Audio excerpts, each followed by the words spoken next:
Hi friends, कैसे हैं आप? Hope everything is fine at your end. Welcome to Hariom consultants. Hope everything is fine at your end. तो ये एक demanded video है, काफ़ी ज़्यादा कमेंट्स, काफ़ी ज़्यादा क्वेरीज़ हमारे को इस टॉपिक से रिलेटेड।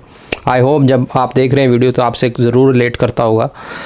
ये बेसिकली मिडिल क्लास इनकम के बेसिकली जो कि मैक्सिमम हमारे पास पॉपुलेशन है, और सैलरीड में हो चाहे बिज़नेस में हो, इनकम जो ब्रैकेट की हम बात कर रहे हैं 50-60,000 टू 80-90,000 के बीच में अगर हमारी इनकम है तो क्या हमारा ऑस्ट्रेलिया का विजिटर वीज़ा लग सकता है और कितने चांस है, और लगाना है तो कैसे, what are the thing which are very important which you should keep in your mind for this income bracket. I hope काफ़ी लोगों को ये रिलेट करता होगा। तो अगर आपके पास भी इस इनकम के होते हुए भी यू हैव रिफ्यूज़ल या आप करने वाले हैं फ़ाइल, तो बेस्ट सिनेरियो तो यही है कि अगर आपने अभी तक फ़ाइल नहीं किया है तो प्लीज़ फ़ाइल करने से पहले जूम स्लॉट पे हमारे साथ डिस्कशन ज़रूर कर लें, क्योंकि इस इनकम स्लॉट में 50,000, 60,000, 70, 80 ये जो इनकम स्लॉट है, इस स्लॉट में कुछ चीज़ों को गौर फरमा के अपने माइंड में रख के ही फाइलिंग होती है। ठीक है, बिल्कुल अंधे कि हमारा बहुत अच्छी इनकम है, हम 50,000 कमाते हैं, गवर्नमेंट की इनकम है, देयर आर मैनी फैक्टर्स। और सबसे पहले तो मैं ये क्लैरिफाई कर दूं कि गवर्नमेंट और प्राइवेट के सेक्टर में आप ये कन्फ्यूजन हटा दें अगर आपके दिमाग में है कि जो गवर्नमेंट वाला बंदा है उसका एज ज़्यादा है as compare to private one. No, this is not the case. चाहे आप गवर्नमेंट में हैं चाहे आप सरकार प्राइवेट में हैं, what matter is what you are making, कितना आप कमा रहे हैं, व्हाट इज़ योर स्केल। ठीक है, वो मैटर करता है। तो ये अपने दिमाग से निकाल दें कि गवर्नमेंट वाले के पास ज़्यादा एज है। ठीक है, तो हम आते हैं अपने टॉपिक के ऊपर। 50 to 60,000 के ब्रैकेट में अगर आपकी इनकम है, so what are how to go with that. तो यहाँ पर हम जनरलाइज्ड पॉइंट्स आपको बताएंगे 3-4 जिस पे आपको फोकस करना चाहिए। But to get the success, इसमें सबसे इम्पॉर्टेंट होता है आपका सरकमस्टांस, कि किस सरकमस्टांस में you are demanding your visitor visa. ठीक है, अब उसको वो हर एक के लिए अलग है, इसके लिए हमने मीटिंग्स रखी हुई हैं। अगर आपका भी इस ब्रैकेट में अगर रिफ्यूज़ल है तो प्लीज़ नीचे कमेंट बॉक्स में येस लिखिए और हमें कांटेक्ट कीजिए।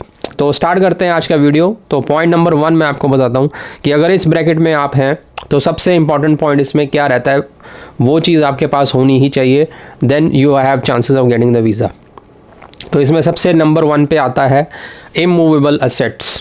जी हाँ, अगर आपके पास immovable assets and that too in your name. अब मैं पूरा इसमें पॉइंट वाइज बताता हूँ। अगर आपकी इनकम 50, 60, 70 इसी ब्रैकेट में है और अगर आपके पास इमूवेबल एसेट्स हैं, immovable assets with proper proof. अब मैं प्रॉपर प्रूफ का मतलब क्या बता रहा हूँ कि आपके पास रजिस्ट्रीज होनी चाहिए।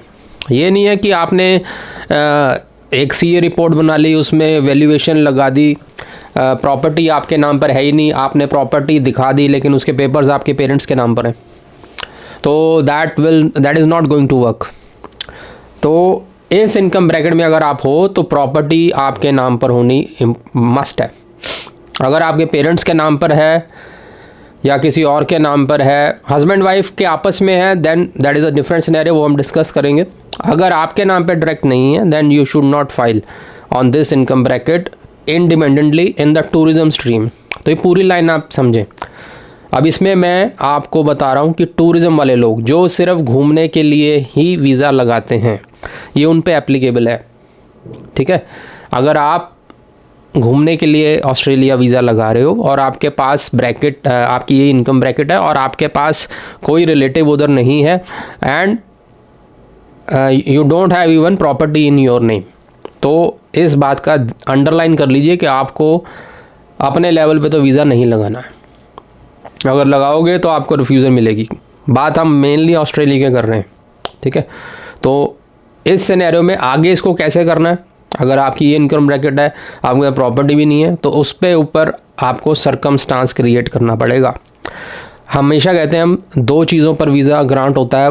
Number 1 is your financial profile, how much you are making. अब वो हम इसमें डिस्कस कर रहे हैं कि 50, 70, 80 की ब्रैकेट की हम बात कर रहे हैं, तो दैट इज़ क्लियर। अब सेकंड इसमें इंपॉर्टेंट ये हो जाता है कि अगर आपकी इस इनकम ब्रैकेट में इनकम है बट आपके पास प्रॉपर्टीज़ नहीं है, तब उस केस में आपको सर्कमस्टांस को ऊपर रखना है, क्योंकि जो सेकंड फैक्टर इस पे ऑस्ट्रेलियन एम्बेसी आपको वीज़ा देती है वो है सर्कमस्टांस। अब वो सर्कमस्टांस जो है वो हम जनरलाइज्ड यहाँ पर नहीं बता सकते हैं, क्योंकि सर्कमस्टांस हर एक का सेम नहीं है। तो यहाँ पर कहने की बात है कि अगर आपकी इनकम इस ब्रैकेट में आपकी इनकम है और आपके प्रॉपर्टीज़ भी नहीं है, तो सर्कमस्टांस के बेसिस पे ही आपका वीज़ा आएगा। वो कैसे आपको करना है उसके लिए आप जूम मीटिंग डिस्कस कीजिए, क्योंकि circumstance is different for everybody. तो ये पहला पॉइंट आपके सामने हमने क्लियर कर दिया। अब इसका दूसरी जो वेरिएशन है, अगर आपके पास प्रॉपर्टी आपके नाम पर है, राइट, और आप इनकम भी इसी ब्रैकेट में है, प्रॉपर्टीज़ भी आपके पास हैं और उस प्रॉपर्टीज़ की रजिस्ट्रीज आपके नाम पर है, तो सारा कुछ प्रॉपर प्रेजेंट करके आप लगाइए टूरिज़्म के लिए वीज़ा। लेकिन आपको ड्यूरेशन ज़्यादा बड़ी नहीं रखनी है, प्लस कोई इन्विटेशन नहीं लगाना है। Now I am underlining the point, you are not suppose to use any invitation, चाहे आपका वहाँ सगा रिश्तेदार है कोई भी XYZ। अगर आपका प्लान वहाँ पर सेटिंग का है, वहाँ पर रहने का है, तो उस केस में आपको होटल बुकिंग के ऊपर ही वीज़ा लगाना है अगर आप इस ब्रैकेट में हो। Don't attach any invitation. अगर आपने इन्विटेशन लगा दिया तो ये जो आपका पॉजिटिव चीज़ है कि आपके प्रॉपर्टी भी है, इनकम ब्रैकेट ही है, तो वो इन्विटेशन लगाने से वो चीज़ आपकी नेगेटिव हो जाएगी। रीज़न आपका इसमें ये बता देते हैं कि ये होता है कि वो ये कहेंगे कि आपका वहाँ सपोर्ट सिस्टम है। सो ये जो इनकम है, ये भी मैं आपको क्लैरिफाई कर दूँ, this income is not so good इससे वो इम्प्रेस हो जाएं। तो एक तो नेगेटिव आप लेके चल रहे हो अपने साथ इस इनकम ब्रैकेट को, अब उसमें आप सेकंड नेगेटिव ये लगा दोगे कि हमारे को वहाँ जानता है, हमारा दोस्त है, हमारा रिलेटिव है, उसे हमने मिलने जाना, वहाँ से इन्विटेशन आया, तो क्या होगा कि वो डबल नेगेटिव हो जाएगा कि एक तो आपकी इनकम मीडियोकर है, दूसरी वहाँ पर आपने अपना रिलेटिव दिखा दिया, तो वो दोनों नेगेटिव हो गए कि आपके वो इनकम को ही पहले कम मानेंगे, right, despite you have properties. अगर आपने इन्विटेशन लगा दिया तो वो कहेंगे आपका सपोर्ट सिस्टम है, यू वॉन्ट कम बैक, तो उस चक्कर में आपका रिफ्यूज़ल आ जाएगा। तो समरी क्या है अब तक की कि अगर आपकी इस इनकम में ब्रैकेट है और आपके पास प्रॉपर्टीज़ नहीं है तो सर्कमस्टांस डिस्कस करके वीज़ा लगाएं। नंबर 2, अगर आपके पास प्रॉपर्टीज़ भी हैं, आपकी इनकम इसी ब्रैकेट में है, दैन डोंट यूज़ इन्विटेशन। अगर आपने इन्विटेशन यूटिलाइज़ कर लिया then that is going to give you refusal 80 to 90%। ठीक है, अब आते हैं तीसरे पॉइंट पे। अगर आपकी इनकम इस ब्रैकेट में है तो आपकी जो ये जॉब है ये कितनी पुरानी है, दैट इज़ वेरी इंपॉर्टेंट, क्योंकि उस चीज़ के ऊपर दे रिलाई अलॉट। आपके पास प्रॉपर्टीज़ भी हैं, टिक हो गया, आपकी इस स्लैब में इनकम आ रही है, दोनों चीज़ें टिक हो गई, आपने कोई इन्विटेशन भी नहीं लगाया, होटल बुकिंग कर रखी है। अब तीसरा पॉइंट क्या आता है? तीसरा पॉइंट वो ये देखेंगे कितनी पुरानी आपकी जॉब है, राइट।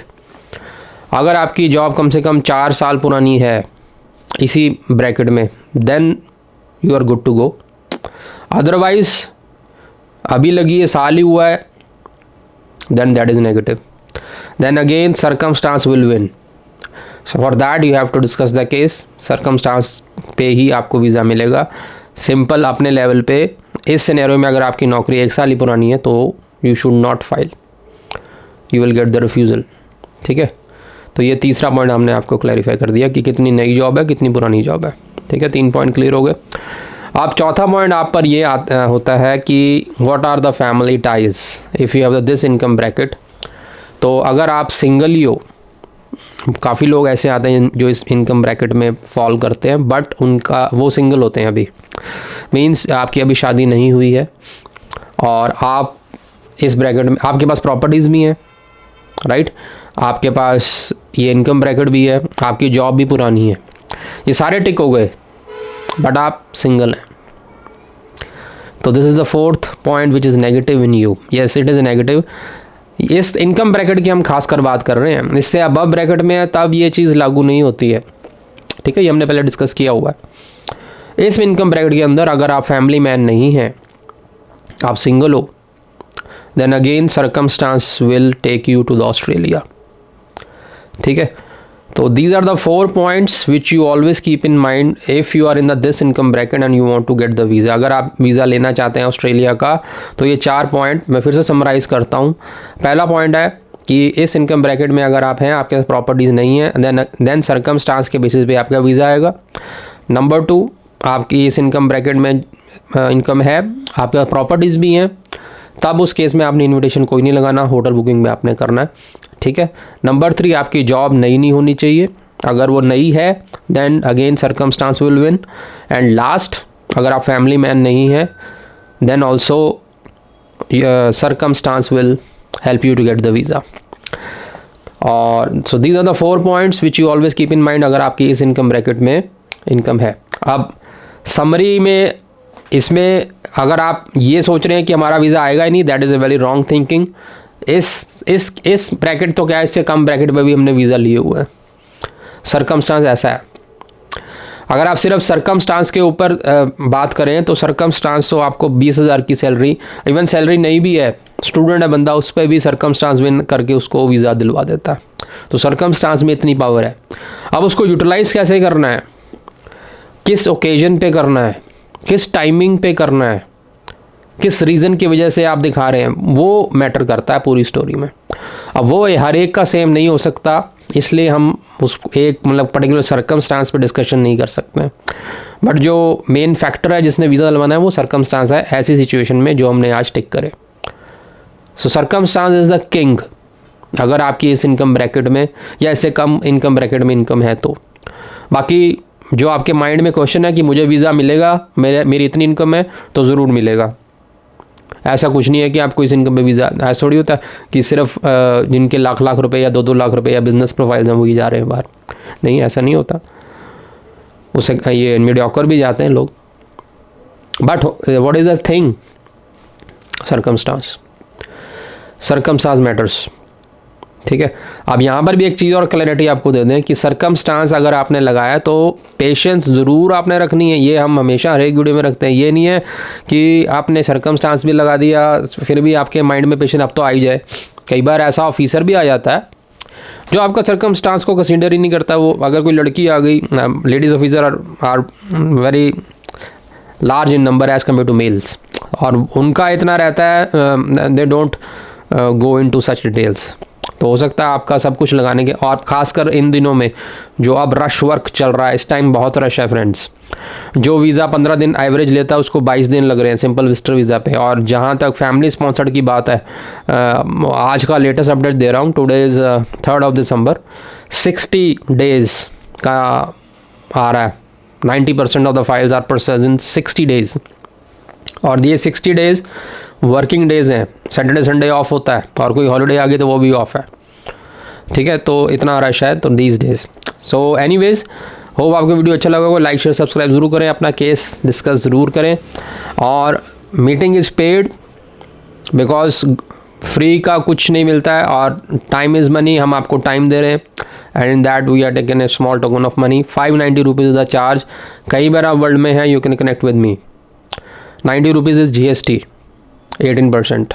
ठीक है, तो 590 इज़ द चार्ज। और कैसे करना है book, just you have to WhatsApp hello on this number which is flashing. ठीक है, and you will get the slot and will discuss your case. और second point of consideration is कि सिर्फ visitor visa ही नहीं है, there are many other options. तो अगर आप पहली बार ट्राई कर रहे हैं तो वो ऑप्शंस को क्लिक करने के लिए पहले डिस्कशन ज़रूर कर लें, क्योंकि अगर आप विजिटर में गलती कर बैठे, किसी तरह ऐसे लगा दिया और उसमें रिफ्यूज़ल आ गया, तो काफ़ी ऑप्शंस जो हैं आपकी बंद हो जाती हैं। So keep that in mind. Thank you very much. Merry Christmas in advance.